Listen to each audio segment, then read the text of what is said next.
Hello, this is Aaron, Chiron's Cave. We're back for our second episode. Yes. And this is Susan Reed, also here in the cave, which I've been thinking a lot about what is the cave today. Uh-huh. um, yeah. I've been thinking a lot about that myself. Have you? Yeah, Mm, well, just in recent week or whatever, yeah. Yeah. about the symbolism of the cave. hmm Uh, but you were in our discussion just before we started recording. You had brought up um, Liz Green's Chiron's Yes. Liz Yes. Green's Chiron book. Yes. Yes. Jesus, I can't talk.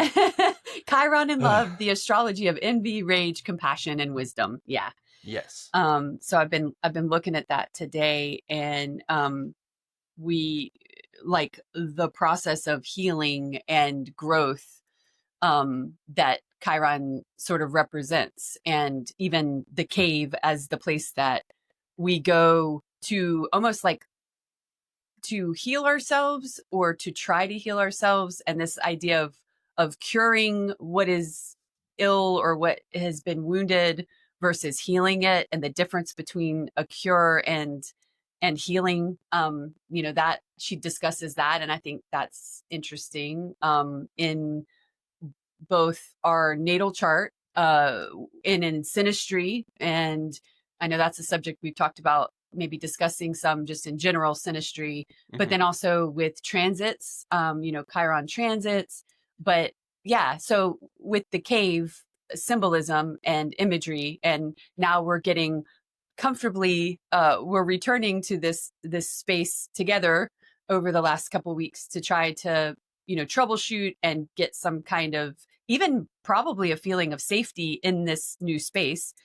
Like, I'm thinking, in terms of Chiron, what is that? So I'm curious, like, you said you've been thinking about what is the cave, what words come to mind, or what concepts or ideas come to mind for you with Chiron's cave? Well, Chiron specifically, what comes to mind is the fact that he was, you know, a healer, right? He Mhm. was, uh, but yet he could not heal himself. Like that was right. He gets wounded by Heracles because he accidentally, depending on the source, he gets the arrow that Heracles dipped in the blood of the Hydra. He either punctures his foot or his groin. Chiron Mhm. gets punctured by this arrow, right? And so it's got this poisonous hydra blood on the tip, and so the deal with that is like it's lethal. It's lethal for even for gods. Like, right, this is like a mythical, magical poison, and so but Chiron can't die because he's. I don't think he was a god at the time, but he couldn't die, but Mhm. he also couldn't heal. Mhm. So Chiron specifically, like the archetype of Chiron as the wounded healer, but it's more than just the wounded healer, right? Because it's like it's a wound that can't heal. Mm. So you can be so like you can heal and no longer be wounded, right? Yeah, I So what think. does that mean? That you he can't heal. Uh-huh. Yeah. Yeah.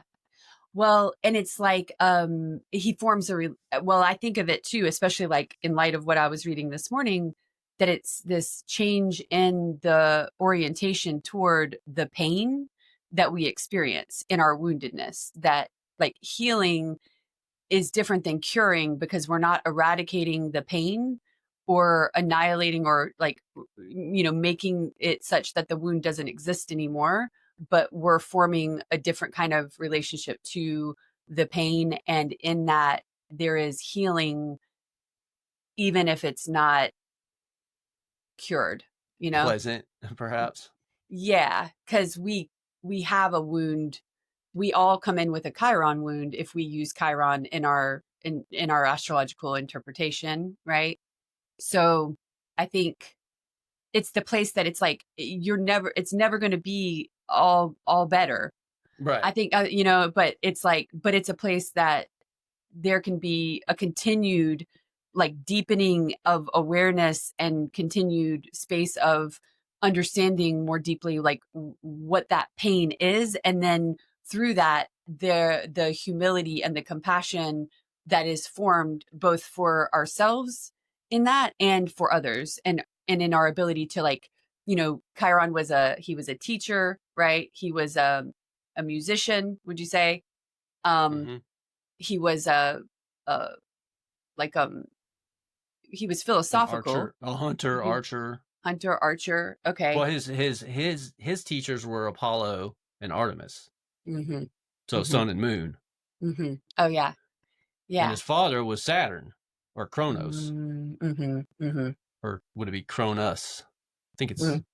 it's yeah, Cronus, because yeah, Kronos and Cronus are separate Hmm. gods, and they get conflated all the time. In fact, the symbolism of Saturn is both of those separate gods. So would you say that his father, uh, that Chiron's father would be connected to our understanding of Saturn astrologically? Oh, certainly, yeah. Okay. Because our at the what I'm saying is the Hmm. archetype Hmm. astrologically Right. for Saturn is Hmm. both Cronus and Hmm. Kronos. Time and then the actual. Old man time, yeah, and Hmm. then the actual um um was I'm blanking now. He Like wasn't a deity. Titan. Yeah, but Oh, like his actual. he was a Titan. Mhm. Kronos. Yes, I believe. Yeah. Yeah. Yeah. Um, well, it's funny that you bring him up because there was a passage I wanted to read, if I can do that, because it Yeah, just, certainly. especially speaking of, I mentioned last week that we're coming into and we've been building into the perfection. Um, it's been a period of Jupiter getting ready to square Saturn, and so we're at this interesting point within, um, the Saturn Jupiter cycle that is significant this year, and even going into next year, for longer term. So there's like a bigger, broader context within this story of the Jupiter Saturn story that started when we had the Great Conjunction at the end of 2020. And the reason it was considered the Great Conjunction is because, for the first time in 400 years, Saturn and Jupiter's conjunction moved out of earth signs and into air. So we're now at this, 5-year opening square of Jupiter and Saturn, which will then oppose one another in 2030. And then in 2035, they'll have their closing square, and in 2040, the next conjunction. So there's a In broader, air bigger, again. and air again. It stays in air for like, was it 30 years or something like that? It stays in I a think it's for, one of yeah, the elements. yeah, This I will want be to, it moves though, right? In the air sign. So it like does. this last one Yes. was in Aquarius, Uh-huh. Uh-huh. right? Then the next one's going to be in Gemini. Should be. Yeah, that's right. Yeah, Yeah. and then it moves on to Libra, and it goes around like that Right. for 400 years, right, before it switches to the next triplicity or element. Right. Which, Yes. yeah, so the first opening conjunction in air was in Aquarius. It just happened in 2020. Right. And then I would like to just add to that we also have the Saturn Neptune conjunction happening. Right, right. Because we can't really talk about the Jupiter Saturn square without also mentioning that Jupiter will be, it will be Squaring squaring. both. Yes, Yeah. and first Saturn, and then very shortly after Neptune. And so the way that we experience that is going to be, very Saturnian, where the limits of reality and the limitations that we might have to face, or, oh, this is, you want this dream, you have this vision. Guess what? You still have a lot of work you have to do in order to bring it to fruition. And then with Neptune squaring Neptune, it's like, I'm curious how that will feel energetically on the heels of maybe getting a big dose of reality around something that is possible with Jupiter and the expansiveness of the gifts it can bring, but only with if you're willing, or if we're willing to dance with the challenges, to speak to, that Saturn is going to inevitably bring and challenge us with. And then, with Neptune, it's like, well, how where do we then start to move into this feeling of idealism or spiritualization of the dream? And, because Jupiter, Neptune can be really disillusioning. It can be really fantasy based, but it also can bring amazing insight and spiritual kind of clarity too, or spiritual experience. I don't necessarily know clarity is the right word. Uh, but Not where Neptune's concerned. yeah, Clarity's not really a Neptune no, facet. no, not at all. So, but what I wanted to maybe read just before I kind of go off, before hopefully, it's like we discuss anything around Jupiter, Saturn, the idea of Chiron is really important in the cave, and the idea of where we find the spaces to reconcile and heal. And, you've talked about Chiron being both the nature of the earth and material and the physical body, and also the spirit and the higher kind of visions. So I just want to read this and maybe get your thoughts too. But Green says Chiron's hybrid nature seems to suggest that he conjoins Saturn's structured, earthbound perception of reality with the boundless realm of preform, where the divine is just beginning to emerge into manifestation. In Platonic thought, this boundless world is understood as the world soul, anima mundi, right? Which Jung explicitly equated with his idea of the collective unconscious. In the work of Neoplatonists such as Iamblichus, this realm is also understood as the imaginal realm. The imagination, assessed through ritual as well as through dreams, divination, and art, provides humans with a bridge between consciousness and the collective unconscious, the domain of the archetypes, or put another way, the abode of the gods, because it belongs to both. So he's the bridge, right? Mm-hmm. And we've talked about that some too, but it's also, I'm curious if you feel like the unconscious, the collective unconscious, almost like in Jungian terms, would you associate that with more Neptune, or would you associate that with Jupiter? Because I know initially they were both kind of Jupiter with the Hellenistic and traditional. Well, I would associate it with all the outer planets. Mm-hmm. And so Chiron is the bridge, right? Because Chiron, where do we find Chiron? Like in the solar system. Chiron is in between Saturn and Uranus. Mm-hmm. The orbit, that's Mm-hmm. where Chiron orbits. Hmm. And it's a 51 point something year Mm-hmm. orbit. Might be 50 point something. That's 50-year orbit. Mm-hmm. Right. So, but it's in between, like Saturn is like the last planet that has, well, for the ancients, it was the last planet. It was the furthest out, right? That's what like defining limits, right? It comes from the fact that it was the last planet. Like beyond Saturn was like the celestial realm or something like that. How it was like, I'm blanking on what it was, but it was like, inaccessible. Essentially, it was like Saturn was it, right? Mm-hmm. So Chiron is just past Saturn, in Mm-hmm. between the limit of what man is, like our limits as an individual consciousness, right? Like as an individual, and then beyond which is the collective unconscious Mm-hmm. in Jungian terms. And so, yeah, there you have Chiron as the bridge, right? Because it's between those two realms. And Mm-hmm. he's lower half is animal and his upper half is man. So that being, earth, limited earth, like his father, Saturn, and what Saturn kind of represents, the bounds which you can't go past. Mm-hmm. And then the higher spiritual, like Green talks about Platonic or Neoplatonic realms of imaginal, like the Plato's ideas, which are perfect, like perfect ideas, a perfect form. The mundus imaginalis, I think, is what she refers to it as, probably quoting Plato. But yeah, a Yeah. mundus imaginalis. But yeah, he's the conduit, right? That she and so why is why is that connected to healing? How does his I mean, this is a question, and I don't guess I know the answer, but it's just something that's come up for me. It's like if if we don't have many of those bridges, right? Like that, the bridge between those worlds, and then he's very significant, even though a lot of people would say, okay, maybe not, he's a planetoid, but then, so is Pluto technically. And we know that's not really a good idea to, um, underestimate Pluto's power. But so if he's really significant in the natal chart, in the astrology, I'm wondering if it's like the key, because he has like that symbol that looks like a key, Yeah. right? So it's like there's something symbolic around when we work with Chiron, or we might even, like the fact that we're structuring this podcast like this. It's like, why is healing so important for this? Because to me, yes, he's a teacher, he's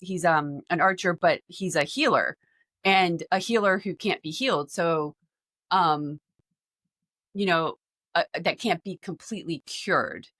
And so, yeah, I think like the humility of being both human. Now he makes a sacrifice, right? Like, doesn't he sacrifice his immortality, Chiron?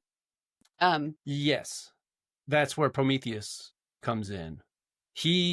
Chiron, because in order for Prometheus to be unchained from his torture, he had to be like Zeus was like, okay, I'll accept, because Heracles bartered that deal.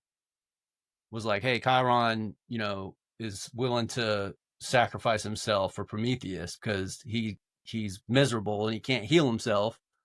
And Zeus was like, oh, okay. And because Zeus was kind of like proud of Chiron, like, so he was like, okay, now he immortalized him as the centaur, the mm, constellation. mm, So then, like you see, then Chiron becomes a god, because Chiron's not a god. He's divine, or mm-hmm, like he's like all the heroes. He's half god, mm-hmm, half not. And in his case, though, he's half animal, half god. mm-hmm, So like there's like, whereas Heracles is like a man, but he's half god, right? Zeus is his father, mm-hmm.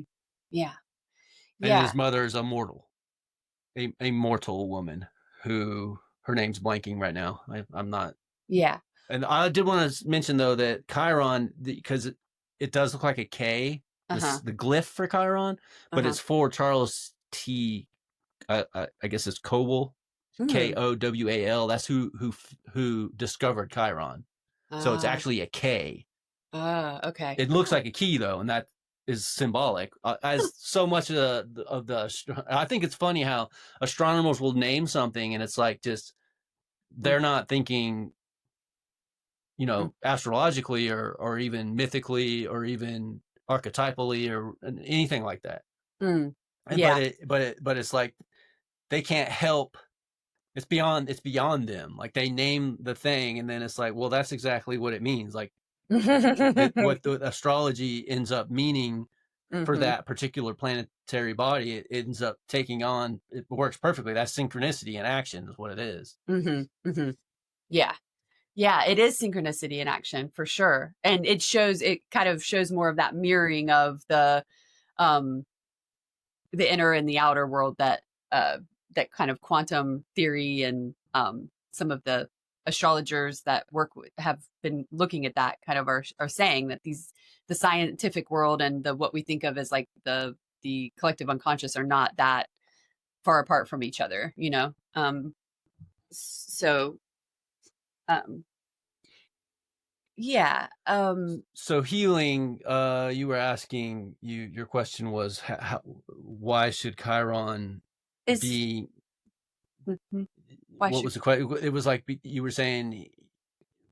like that if there's something significant about Chiron in it, if we're giving Chiron enough significance to say, hey, we're going to name our podcast Chiron's Cave, right? Oh, okay. Then to me, because to me that feels intuitively, and what my work is very much about, connected to some kind of healing process, and wh- what is that like for you? What do you think that is about? Do you think that Chiron is a key in astrology to unlocking something? Do you think it ties in with healing in some way, or what significance would you give Chiron astrologically? if that doesn't put you too much on the spot to. No, well, the thing that I have thought is with the 50-year orbital period, see, because Saturn is as an astrological archetype, right? It's the 29 year, so you might as well just 30 year, right? Like Yeah. it's like the entrance into adulthood at the Right. Saturn return. Yes. And it's a little under 30 years, but 30 is just easy to, Yeah. it's 29 something.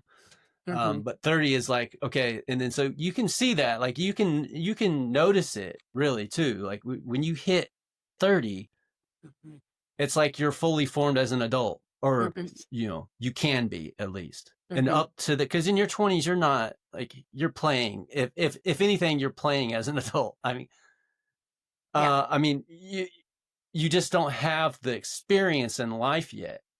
And that's what it comes down to. It doesn't matter how intelligent you are, how wise you are, even how willing you are to listen to your elders and to listen to wisdom wherever you find it. It's like there's that book version kind of wisdom that you can access, but you can't really, like, you have to experience it, right? Like life, you have to have that time Mm-hmm.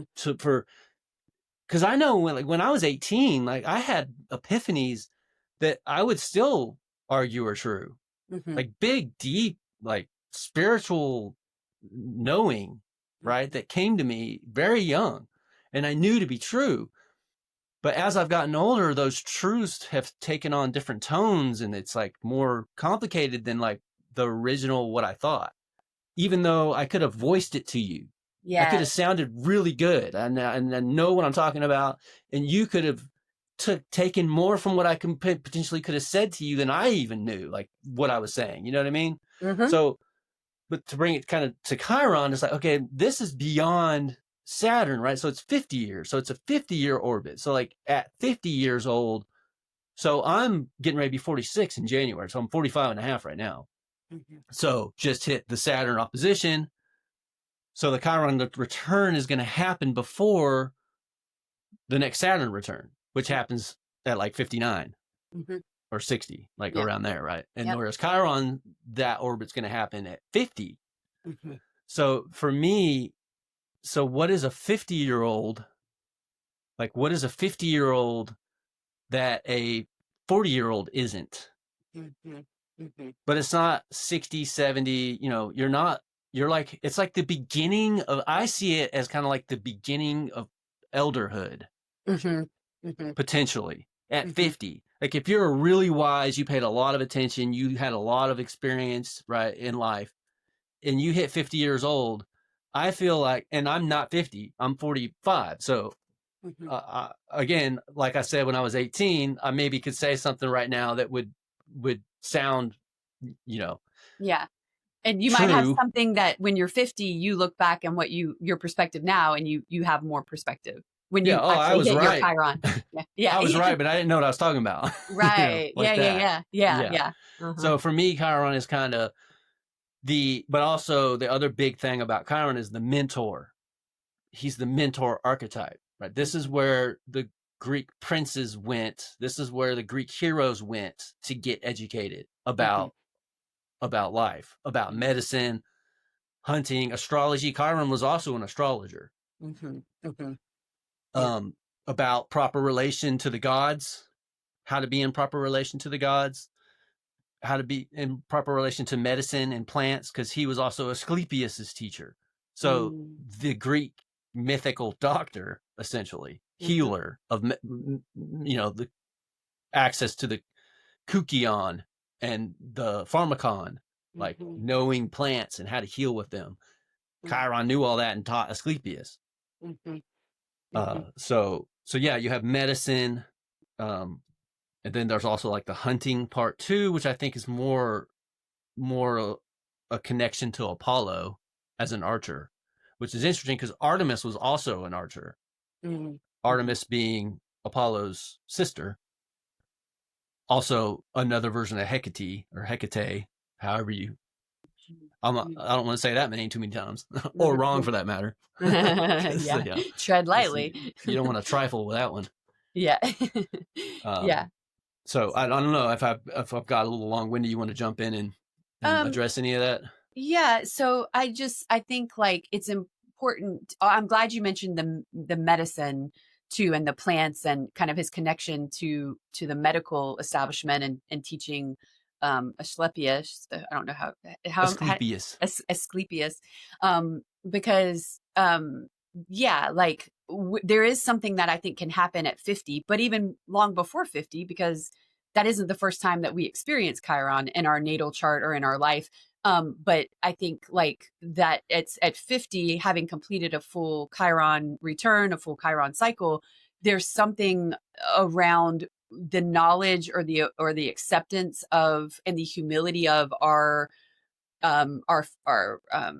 mortality, that we're not going to live forever, that we are not going to learn it all, and we're not going to know it all, no matter how much we know. And at some point we start to give it back in that same way of mentorship, or that we use the wisdom of the accumulated experiences that we've gained, and that there's a certain humility of sharing that knowledge and being willing to transmit something around maybe how to heal what we know will never be completely cured for other people. At least that's, I've seen clients that go through Chiron return, and they start to almost be embody that wounded healer of, they're willing to be vulnerable, they're willing to show their humanness, they're not trying to perfect themselves anymore before they start to help other people. And that, not that you just suddenly become altruistic at 50, but it's like, okay, I'm going to let it all hang out. Like, I'm not trying to be the perfect, teacher anymore before I start sharing the knowledge, or and I'm going to let people into my process of healing more, and show my humanity and my humanness in places that I'm wounded and broken, because in that people can identify, and they can find something that relieves and alleviates their suffering, even if they know that there's not a complete fix to that. So, and I think where we have Chiron natally is also important. Like, I've been looking at the fact that obviously, well, today I want to mention too, in the mundane astrology, I really like it. And part of why I started down this kind of looking at it today was that we have Mars at 26 degrees Leo, and it's making a trine to Chiron in Aries. And Mhm. I think mundanely, there's opportunities today, and in a way that could be helpful and positive for looking at where we can heal certain aspects of where we might feel with Chiron and Aries like wounded in a sense. And then the moon is in Sagittarius, and it will form a grand trine later on, within like 10-12 hours. It'll make a grand trine to we're doing this at like roughly 2 o'clock June 10th. But that grand trine with Chiron and Mars and the moon. So Being I full too, the moon. Ye yes. It's technically the 11th. And the ephemeris, I was looking at this morning, and this has come up before now, actually, before me and you talking about it. Mhm. The 11th is technically the full moon. So, but in the ephemeris, that means when it is 180-degree angle to the sun. So precisely in opposition, right? And Right. that's like 2 in the morning. So technically, yeah, it's the 11th, but tonight's moon, as we experience it, will be the full moon, right? In Sagittarius. Yeah, no, that's good. That's important, because we'll get that full moon in Sagittarius before that grand trine is formed with Mars and Chiron and the moon, because the Mars Chiron trine is happening at 26 degrees. The full moon is happening at what, 20? Like 20 Yeah, degrees? right around there. Yeah. So maybe something that's illuminated around Sagittarian, knowledge. And I mean, Sagittarius is associated with Chiron too, but it's like with full moons and what comes to light. What could come to light even in the early morning hours? Maybe it's while we're dreaming, or, I think the full moon of illumination could even inform some kind of insight that's powerful for a healing process that we could, and I don't mean we as in just you and me, but just in general, that we could be in I believe, we're always, maybe if we are aware, in a state of a healing process. But what could be informing that, or especially in a chironic way of, this is something that goes very deep, it's been around for a long time, and what insight or like Sagittarian full moon influence could bring us into a state of more wholeness, or a different relationship to that wound or that pain that we might be carrying from somewhere in our past, you know. Well, a few things came to mind while you were just talking. One being that this is a full moon that started as a new moon in Gemini, Mhm. which Jupiter just left Gemini and entered Cancer today. Mhm. Yeah. And then also there's a link between Chiron being a centaur and Sagittarius being a centaur. The sign is a Mhm. centaur, right? The Mhm. Sagittarius is the centaur, Mhm. which is ruled by Jupiter. Mhm. So there's another connection. Like I feel like Chiron has a connection to Jupiter as a centaur, Yes, definitely. Yeah. and they both would have the same father as well, Mhm. because Right. Kronos is both Zeus and Chiron's father, which Mhm. makes Chiron Zeus's brother. Right. Right. So there's a lot of crossover, and of course Connect. I would say with Jupiter specifically the crossover to being in his rulership of Pisces, I would say Mhm. Mhm. Yeah. more so than in Sagittarius. But just speaking of the archetype of what Chiron and then what Jupiter is, because Jupiter has the kind of that double nature that Yes. you see as the ruler of Sagittarius versus the ruler of Pisces.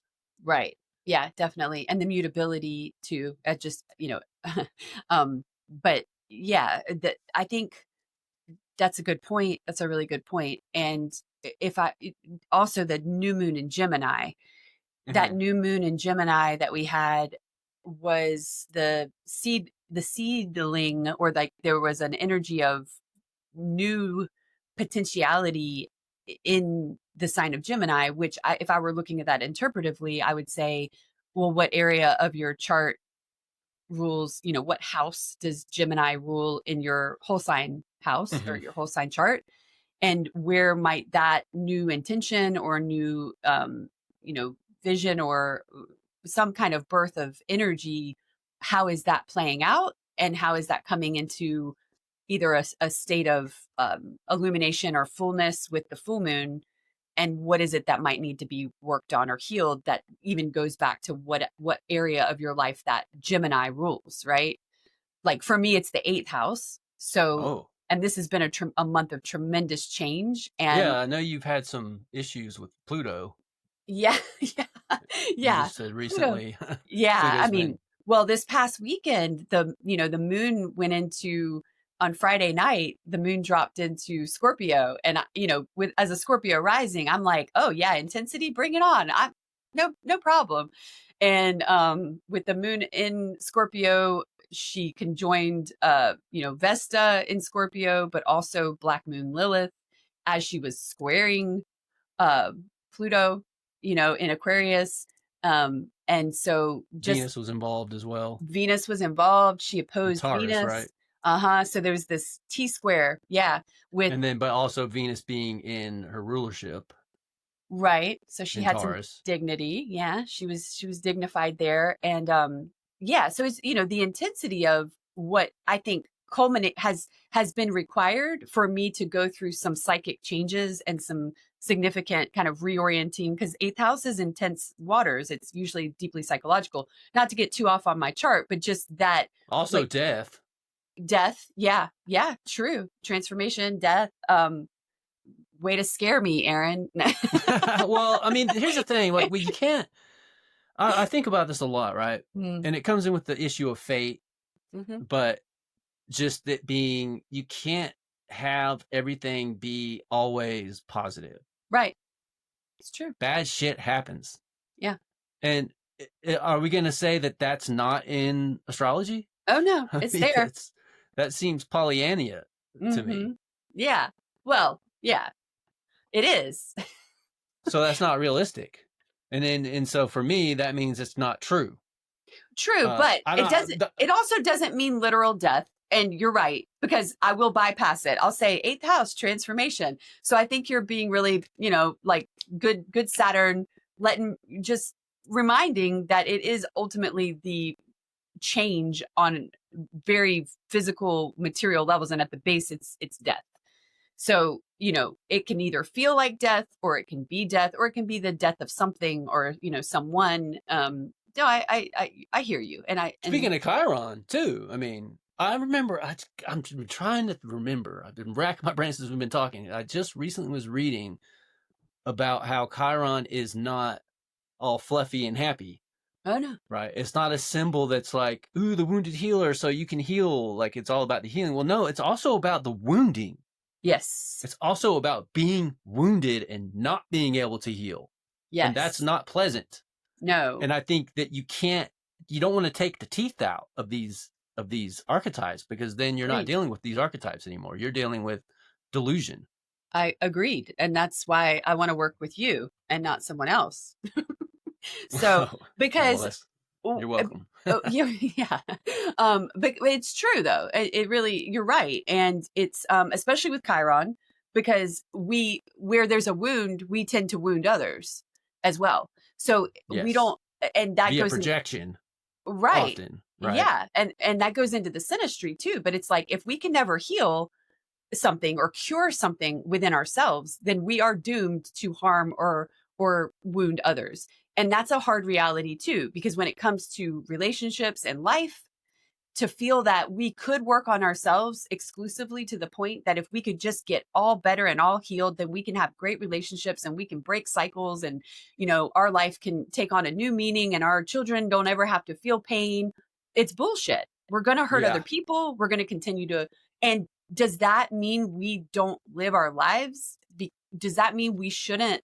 I mean, and I think that's part of the key of Chiron, is that to know that we're going to continue to hurt other people, that we're going to try. And, the fact that she calls it Chiron and love in her book, Liz Green does.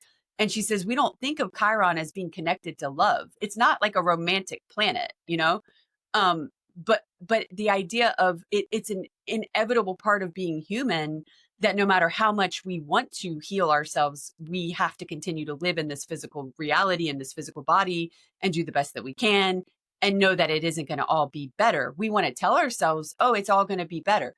I know that sounds also kind of negative, but it's not. The point isn't to get completely better, right? That's not why we're in the human body. It's not possible, I would say, is the point, to Mm-hmm. get completely better. Mm-hmm. Also, how boring would that be anyway? Right? Like, Yeah. there's no friction, there's no opposition, there's no, Mm-hmm. if Mm-hmm. it's, Well, it's this idea. boring. Yeah, this idea came up over the weekend of, conflict drives the narrative.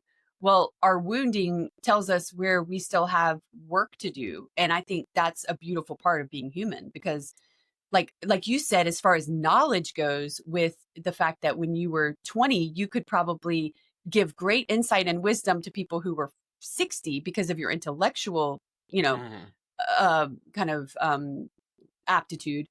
But you didn't know what the hell you were really meant by it, but they might No. have, because they had the experience to be able to digest it. Well, I think it's the same thing in a way with our wounds. Like, if we know, like, whatever our issues are, I mean, the same issues I have now and the same Chiron wound that I have now, I knew about when I was like 15. I I have Chiron in the whole sign 7th house.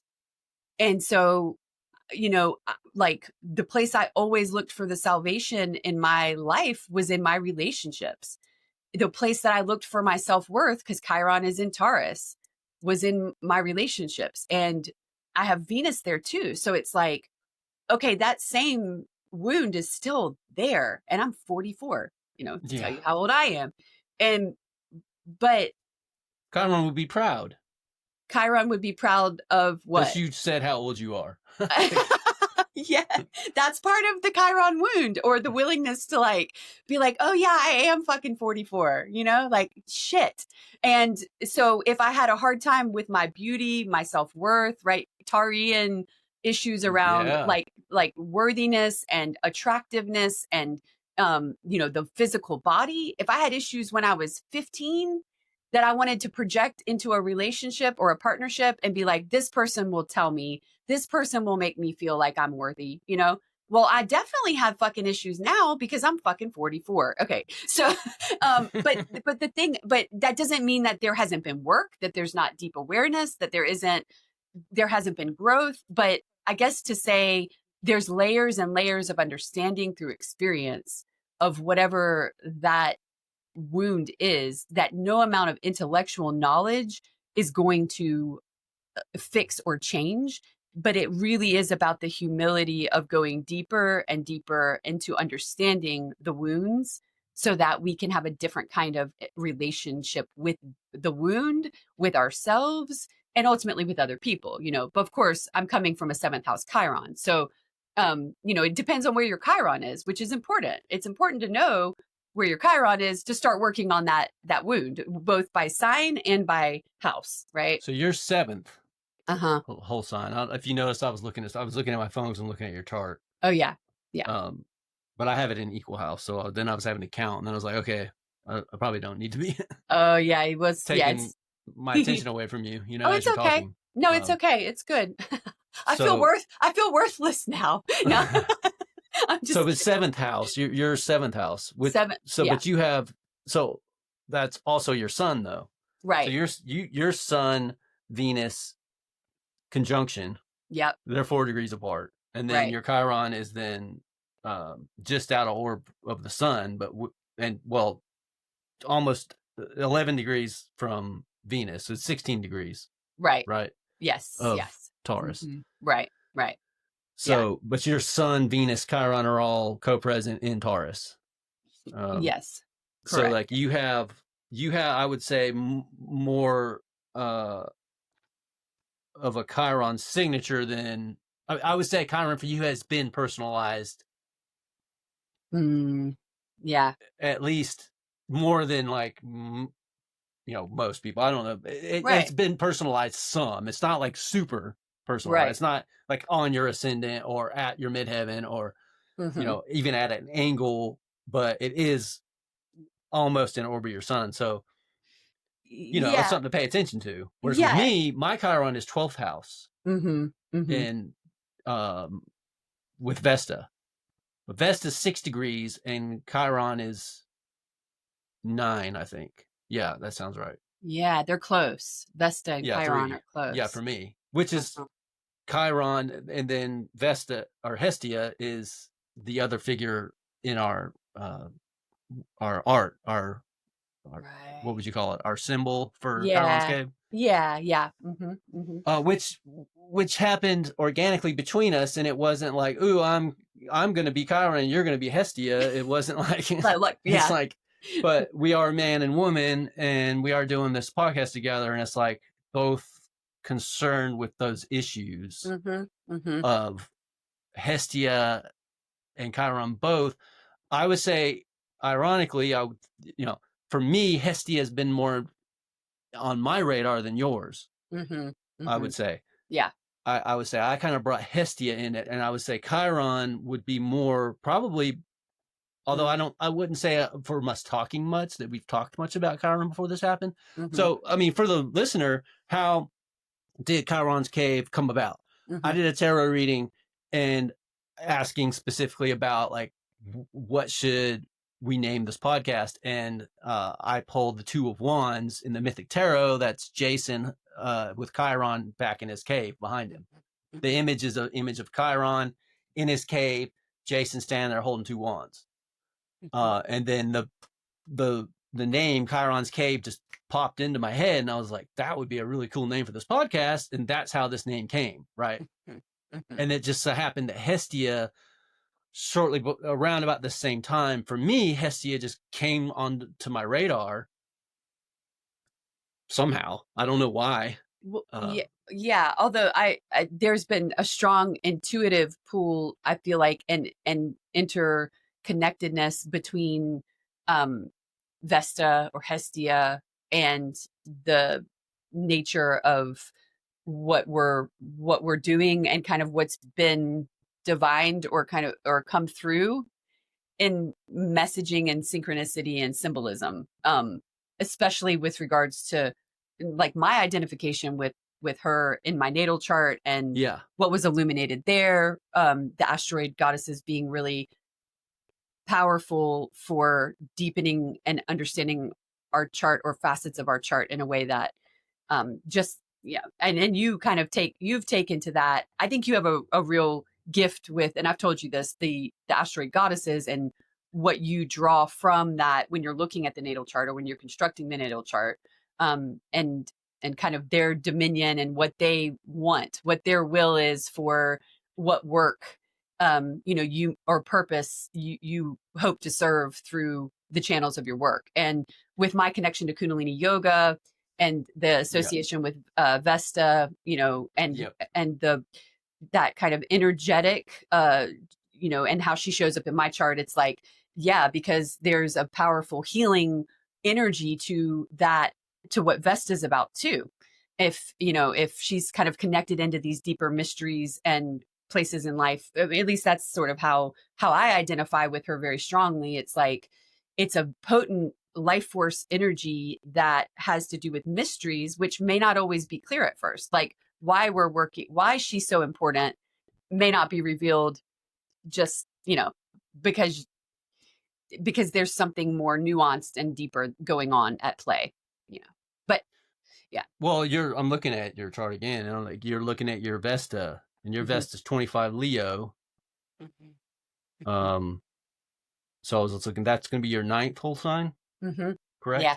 Yes. Yeah. Because it's still 9th in equal house. It's right, but in equal house, it's right it's actually, at the cusp. She's 10th house with whole sign, because it is would it be, so Leo's your 10th house? Yeah. 10th house. I can't do number when I'm talking. Oh, no, that's okay. Yeah, so Vesta's, and I get like that too with, I don't visualize it, but yeah, Vesta's in the 10th, Sagittarius, Neptune is in the 2nd, and then the Aries, Mercury and Mars are in the 6th whole sign. Right. So I was specifically looking at your midheaven, which is in Virgo, which would be your 11th whole sign, because it's your 10th in equal house. Your midheaven, yes, but 11th in whole sign. Right. Which is another issue we're going to have to address. Yeah. I don't know that we have to do it now. This is where the waters I've been swimming in anyway, because I reread The Houses, Temples of the Sky by Deborah Holding. I read it some time back, and then decided to reread it just this week, last week. So my head's been in those waters. But I have stayed, and I'm going completely off. No, I want to hear. I think I want to hear it. At least address the issue. Tell us what. Yeah, give me the issue. About. Yeah, give me the issue, because I think it's important. Yeah. Yeah. So the issue is I'm talking about which house system to use, and I've been trying to sort through equal house versus whole sign house since the beginning. I started astrology with Parker's book on astrology on there. The Parker astrology book. It's basically a textbook, like covers everything almost, like briefly. Some things in depth, but it's like, and it teaches you that's how I learned how to delineate and calculate a chart, was from that book. But they use equal house. And so I started my journey with astrology in equal house. And that's why. And the reason why I started with that book is because John Michael Greer answered a question on his blog. Someone asked, like, what's the best way to learn astrology? Because he's a mundane astrologer. And he was like, this is, from my understanding, is this is the best book. If you're going to have one, this is the one where you would want to start. So that's when and I went and got it. I got that book and started, and it's equal house. And then every book after was Placidus, because all of the authors I was reading were all from the 80s. All these books I was reading were all the classics from the 80s, basically. And Placidus was trending, let's be honest. Yeah. as a house system. Yeah. It's pretty much the modern period, I think. Placidus was 1700s, 1600s, around there. A Placidus de Titus was the guy's name. The astronomer. Okay. Yeah. When that started, but I think I just read it was older than that. Anyway, I'm sorry. I'm Gemini ascendant, so I'll just go all over the place. It's okay. But as far as like the house system, because there is now this huge trend toward whole sign Whole houses, sign. and Yeah. you've been evaluating that because you're not a trend. You won't follow the house system No. for the trend, but you've been evaluating, and so now you were settled somewhat on whole sign house. We were going to kind of. Yeah. I did Placidus for many years, Coke, and then I went to whole sign house, which is where you found me, and then we're kind of trying to decide, like, do we talk about this? Do we talk? Right. We're gonna agree. We're gonna agree on whatever house system, because we were set kind of on whole sign Whole house, sign. Yep. but now you're saying that you might be pulling in more. No. No. Well, it's both. I Mhm. have just landed there. I'm Okay. like both. Okay. I'm Okay. doing equal. I'm doing Cool. equal whole sign house and equal house is so. Yeah, I like For that. better or worse, Yeah. right? In Mm-hmm. typical Aquarian fashion, Mm-hmm. I'm not going to just pick one because that's the common wisdom, and I certainly understand the wisdom you should pick a system and learn that system before you go to another system. But the thing is, I started with what system? Okay, I got to pick a system. Which one? So then I can't just pick one. I'm not built that way. I have to have reason, which you should have reason. Yeah. You should. Yes. Because no matter what house system you go with, you need to understand your reasons for that. Mm-hmm. Well, I mean, you don't have to. I would argue most astrologers, I mean, the majority probably wouldn't have an answer. Right. Why this Right. one over that one when there's Yeah. like 30 something, who knows how many systems. The Right. number I see all the time is 25 plus. So like there's 25, and then there's probably 100 more that God knows what they're doing. I mean, Yeah. and I really wish I had the quote. I'd have to leave my cave to get it, but I can paraphrase. And basically the idea is like that this author was from the 70s. I can't think of his name, but he was basically saying this is symbolic. Mm-hmm. How precise can we expect a symbolic system to be? Mm-hmm. And so with all the different house systems, it's based on where you're putting the cusps of the houses. How are you figuring out where those are at? And there's all kinds of different ways to figure that out because we live on a sphere, essentially. Mm-hmm. So it's not really straight lines, it's arcs. And so if you want to divide up the houses, like are you doing it based on space? Are you doing it based on time? Are you doing it based on the zodiac? There's all these different ways which you can divide the houses. But the fact remains, it's just a symbolic system.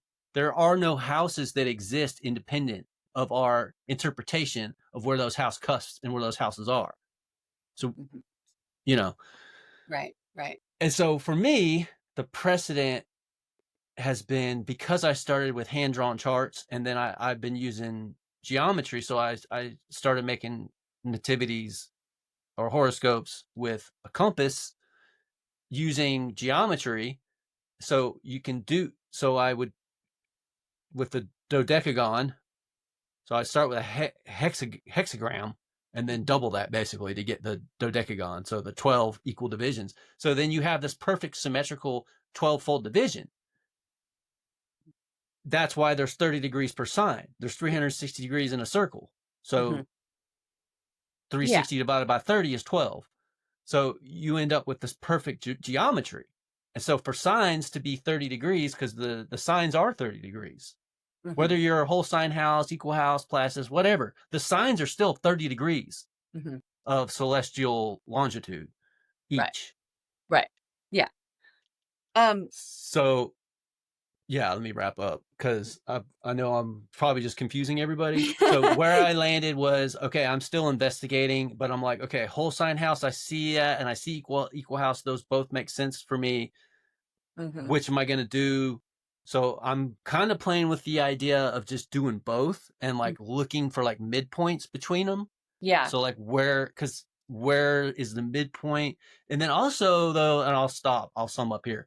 So Ptolemy, right, at least with what I read in the houses, temples of the sky, Ptolemy was not really using houses. He was concerned about the angles. And I said that to you. Remember at one point I was like, you know what? I don't even care about houses. I'm thinking I might not even do houses. I'm just going to pay attention to the angles. Yep. how close is something to the midheaven, to the ascendant, descendant, Mhm. and the uh, IC. Yeah. I'm Kaylee. Mhm. Anyways, so Yeah. now that I've Well, no, confused no, no. everybody. No, I think it's actually really helpful. It's good. It's good pedagogically to be able to lay that out. It really is. And I think that when it comes to part of why it's important and why, contending with the different house systems is significant, which is what you're speaking to, is that when it comes down to interpretation, how refined can we be if we're trying to look at a particular planetary, say, transit, or if we're trying to delineate a chart in the case of Vesta, being in my ninth, Placidus house, or in my 10th whole sign house. So how that's going to be interpreted is very different if your ascendant or your house systems, it shifts everything. So for Yeah, the for meaning. people, yeah, so for people who understand enough about astrology, it's like I think they gather a ninth house Vesta is going to be very different than a 10th. But I like your approach of almost like looking at both. And I think that's ultimately where I've been practicing as well, because having practiced for a long time Placidus, there are things that do show up more in terms of timing with transits that tend to be quite accurate, or can be, with Placidus. For example, when Hmm. I unexpectedly, I won't say unexpected. Well, yeah, I will. When I was pregnant with my second daughter, that Uranus was on my Mars in my Placidus fifth house. So an unexpected Uranian fifth house development happened. Well, if that had been in whole sign house, that would have been my sixth whole sign. It would have been Uranus on Mars in the sixth. So I don't know. In that case, I think Placidus, interpretively or predictively, it made more sense. So when you're trying to read it, but I think both is important because, for example, the ninth house Vesta that I have in Placidus, it's tied in with my spirituality, the tending to the flame, the power of the Vestal kind of dedication. It is to spiritual, it is to higher consciousness. I won't call it spirituality because that's loaded and we'd have to unpack that, but like the higher consciousness and the evolution of consciousness and the ninth house themes, they're also in my 10th house. It carries over because the work that I Hmm. want to do in the world is very connected to my ninth house, that ruler of the ninth being the moon in Sagittarius. So it's like it's all connected. And I think like you're right to kind of, I don't, not that like you need my judgment on it, but it's like the fact that we can integrate the house systems to find deeper meaning. It's not an either or kind of scenario ultimately. I'm always looking for like that perennial philosophy Uh-huh. being, so the perennial philosophy being the idea of all of the different spiritual beliefs, religious Mm-hmm. beliefs in the world, where do they intersect and agree? Mm-hmm. And we extract all of that and then say that's the perennial philosophy. Uh-huh. And in other words, this is like ultimately true across all cultures, all beliefs. Mm-hmm. This is just mankind's truth. And that speaks to me loudly and what I'm Mm-hmm. always looking for. Mm-hmm. So, so for me, with what I would say with my shifting in between houses, like between equal house and whole sign house, Mm-hmm. and which happens to be in this case, whole sign house agrees with Placidus. My sun and Mercury conjunction is Mm-hmm. eighth house in equal house. Right. Placidus and whole sign house have it in the ninth house. Well, I can make sense out of both of those, Mm-hmm.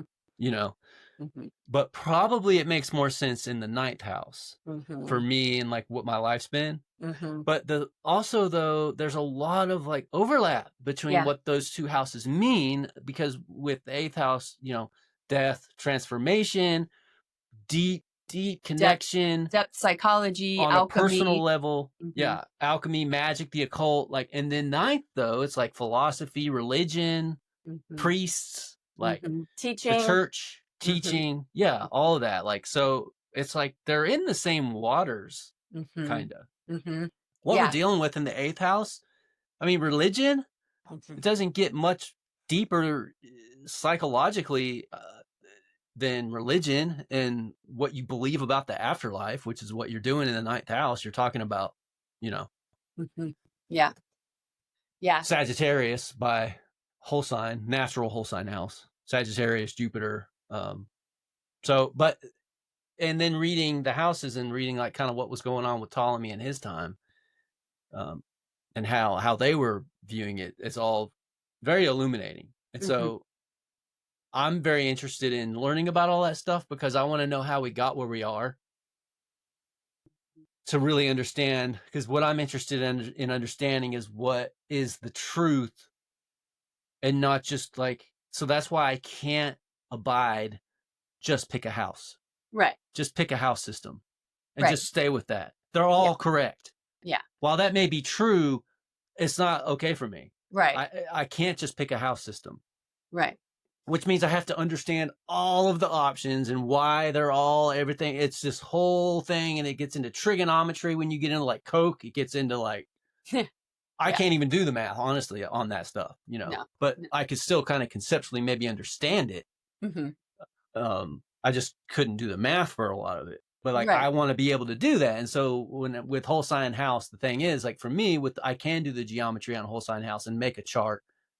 And it's very convenient because it's a perfect 12-fold division, and the houses and the signs are the same. And it's like, Yeah. so that's kind of where I was like, okay, I'm just going to do whole sign house Yeah. because like And it makes sense. it's almost like you think of it like a coordinate point of where you are in time and space. That's the coordinate point, is that whole sign house. It's an ongoing evolutionary exercise that you will constantly be probably working with, but for now, just so that everyone knows, so I know where you are, you know where I am, like we'll be leaning mostly into whole sign house interpretive Yeah. language, right? And it doesn't, if you're okay with basically with the ascendant and the midheaven floating, Uh-huh. you know, Uh-huh. Uh-huh. so the midheaven and whole sign house, right? The midheaven is going to be somewhere between 9th, 10th, 11th, right? Isn't Yeah. that, it Yes. can't be outside of that. Correct. Yeah. 9th, 10th, Hmm. or 11th. Yeah. Well, you could put a lot of meaning to that. It's like, okay, well, if your midheaven's in the 9th house, well, that's a lot different than the midheaven in the 10th or the 11th. And there's a lot of significance there. Hmm. It's still very significant. And Hmm. in fact, Ptolemy considered the midheaven was like the power point in the chart. Like it's the most powerful spot for any planets to be. It's like the Hmm. king. It's the crown of the chart. The Hmm. midheaven is the Hmm. most important point in the chart to Ptolemy and beyond, before, after, like it. Hmm. And it makes sense, right? It's the sun's culminating on the ecliptic for the day you were born. It's the highest the sun got to that day that you were born. Which is why a lot of times it was interpreted that kings and people of high status and usually celebrity, that a lot of those kind of high society characters that are well known and have visibility in society have those placements of significant planets on their midheaven Yeah. astrologically. Yeah. So yeah, there's a certain kind of truth and Well, visibility.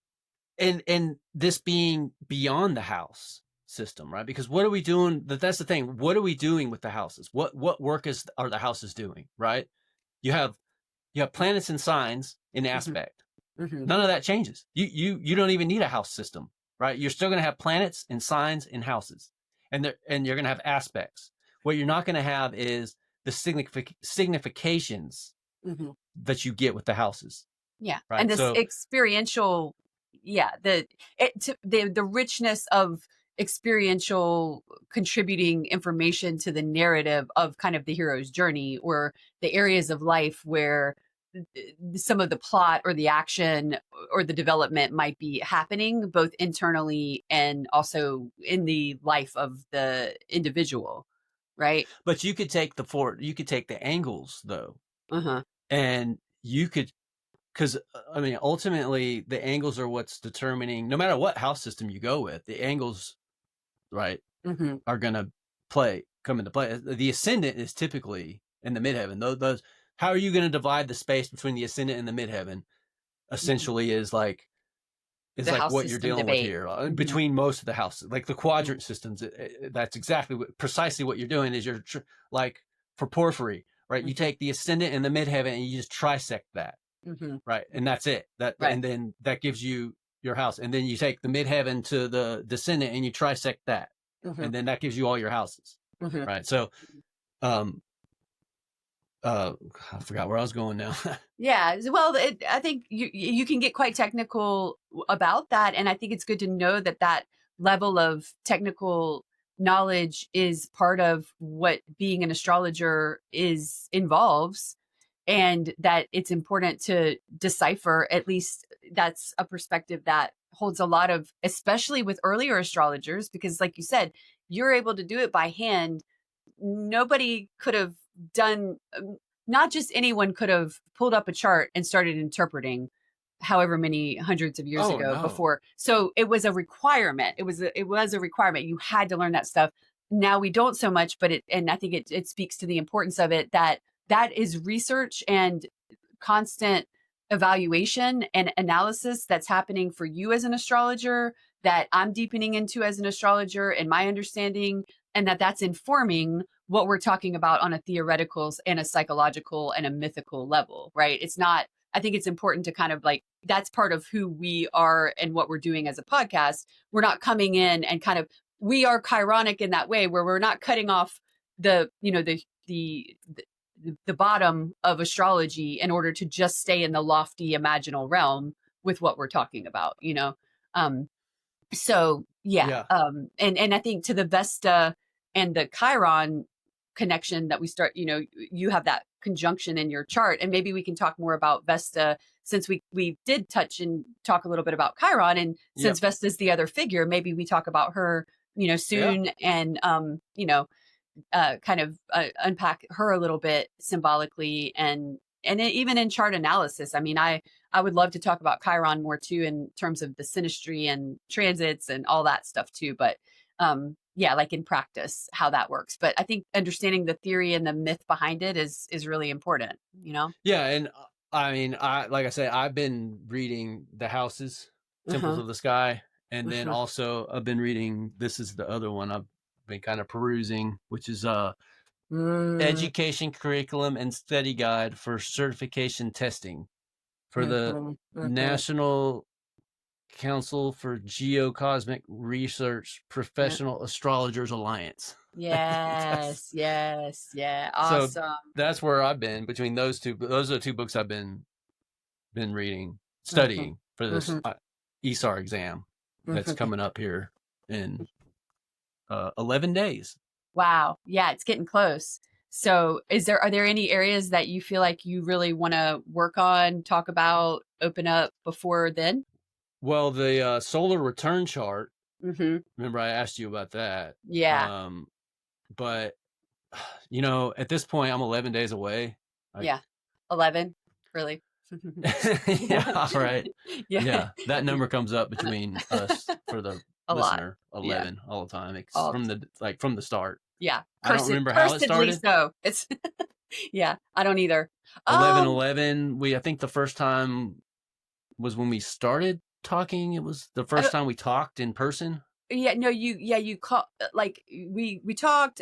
You were like, another real live astrologer, and I was like, yeah, and then we talked, and then when we hung up, it was 11:11, and I was like, I Oh, don't okay. normally notice stuff like this, but, and then you were like, yeah, I noticed that too. It was 11:11, like when the call ended, and then it just like it's been like everywhere A since then. recurring thing, yeah. Yeah, yeah, 11, yeah. which is the size of the Earth in comparison to the Moon as 3 Mm, in some of the sacred geometry. Like the size of the Moon is 3 to Earth's 11, mm-hmm, mm-hmm, proportionally, mm-hmm. Yeah. with the drawing down the Moon, and the relationship between the diameters and the radius of the Earth and the Moon, and it gets really complicated and technical. But But it's uh, interesting for sure. Yeah. it's like it's like the finger of God, man. That stuff is like, you can't know it and then be like, this is Mm-hmm. just coincidence. Mm-hmm. Just Yeah. like this, just like the size of the moon, right? And the distance, the moon and the sun are the same size from our geocentric perspective, so Mm-hmm. that the moon can fully eclipse the sun. But the moon is infinitesimally smaller than the sun, right? It's like, Mm-hmm. you know, I don't know the proportions, but you know, it's like Earth itself. There's like 900 Earths or something can fit in the sun. Something I don't remember the number, you know, but it's but the point is, the moon is really small compared to the sun, but yet it can completely, perfectly eclipse the sun from our perspective. If it were any further away or closer, it wouldn't be able to do that at the Wow. size that it is. So Yeah. they Precision. fit perfectly from our perspective. Like, how is that a coincidence? That's not a Right. coincidence. And then when you start looking at all the numbers involved in all this stuff, it's not obvious, clearly not a Yeah. coincidence. Yeah. Yeah. And the geometric underlying principles of the universe are, it goes so far back to the, how accurate the, like the early philosophers were in their overlap between geometry, philosophy, astronomy, astrology. Like it's uncannily accurate, and it's what a lot of, in some ways, we're coming back to even after such a long period of time of almost trying to construct the new universe from kind of a purely scientific level rather than like mathematical. But the overlap of mathematics and spirituality just seem to be like they're married. They seem so different, but they're really not, kind of thing. That's yeah. So Yeah, um we just created a microscope and a telescope, and then we started looking at smaller and smaller and smaller, and it's like, but because the heavens reflect, as above, so below, mhm, mhm, our sky watching, stargazing ancestors knew all this stuff because you can see it at that resolution. mhm, mhm, You can mhm. see it, like the math Yeah. even, Yeah. and it's the same math. Like and it's just, you don't have to have a telescope and a microscope, Yeah. you know, to see And this stuff. I think part of what was so interesting to me about the to Legrice's kind of argument was just how, and all of that expansiveness out there is a direct, in many ways, theoretically, a direct mirror to what we now are understanding is like the inner space of depth psychology and the unconscious, the collective unconscious. It's like that inner world that just seems sort of imaginary and, whatever, like it just attuned subjective experience. It's like actually that's part of the mirror too. And it goes as far and deep into inner landscapes and spaces as and in inner spaces of consciousness as that outer physical material world expands. And in fact, they're entangled, right? Yes, yeah. And Yeah. actually I was listening to something with Rick Levine, who I know he's an astrologer. I've mentioned before that I used to, when I did the conferences for Heaven and Earth workshops, he was really fantastic, but he's actually just did a lecture at a conference, an astrology conference or symposium in Copenhagen. And he said, it was basically on quantum mechanics in astrology. So I'm going to see if I can get the recording for that, because I think it was titled like It's Quantum or something. And he's always had that. He's from, he was like a 60s kid, he was born probably Hmm. in the 40s sometime. But anyway, he's kind of got that approach where as we're starting to understand more the quantum reality that and how astrology ties in with that, which I'm really curious of, like if we can find that point of intersection in more concrete ways than we have so far. Because I think that even like mythical and archetypal astrology is a perfect fit for that. And she mentioned Oh yeah. he mentions it, Legrice does. Yeah, and I think the important thing there to kind of take away, if Mhm. you contemplate the ineffable, or the infinite reaches of space, the fact that there's no, supposedly there's like a end somewhere, like where it's bounded somehow, Mhm. billions of light years or whatever, like numbers so big that they make no sense, and you can't even pretend to understand in any way how big something like that is. I mean, just our solar system are is you can't hardly even wrap your mind around the sizes of like the sun, for instance. I mean, not really, right? But it's Mhm. like, to whatever extent you can, you're doing that in your mind. You're doing that in the inner space. And however big it is, it fits inside of us. That Mhm. right there is the part where it's like, and then when you look at the gods were out there to our ancestors, right? Mhm. Zeus was lightning. They Mhm. did live on Mount Olympus, the Olympians, right? But Mhm. I'm not saying that. Like, I may be saying that, hey, I'm a Hellenic pagan. Well, what does that mean? I probably should unpack that at some point. So people, Mhm. because like, Mhm. it could mean a lot depending on who you are and how you define all that stuff. But Yeah. what I'm saying is that it's all inside of us, all of that infinite expanse, whatever the gods or God is or are, like all of that, like it to whatever extent we can understand it, it fits inside of us Mhm. in Yeah. the inner world that Right. is just as expansive and just as infinite Mhm. Mhm. Yeah. in Right. here in this local space that is you, like, Right. Right. So you know how can we then turn and negate and discount that inner space when it's the only, in a sense, way we can even comprehend what's out there? It's more real in some ways than in our comprehension, than anything that is theoretically out there. Even if we can't touch it, feel it, it seems more real, because it's kind of a projection. And why is that? So, mm-hmm. but no, I think that's a really, really good way of putting it. And yeah. Yeah, so hour and 15. Yeah. Yeah. I guess we went over a little bit. I was like, well, maybe we'll just do two and I'll make two podcasts out of it. But Oh, yeah.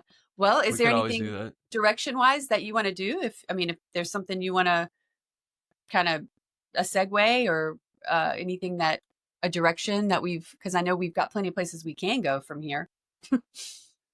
Yeah, no, I think we Okay. could probably just call it for Okay. now. Yeah. So I'll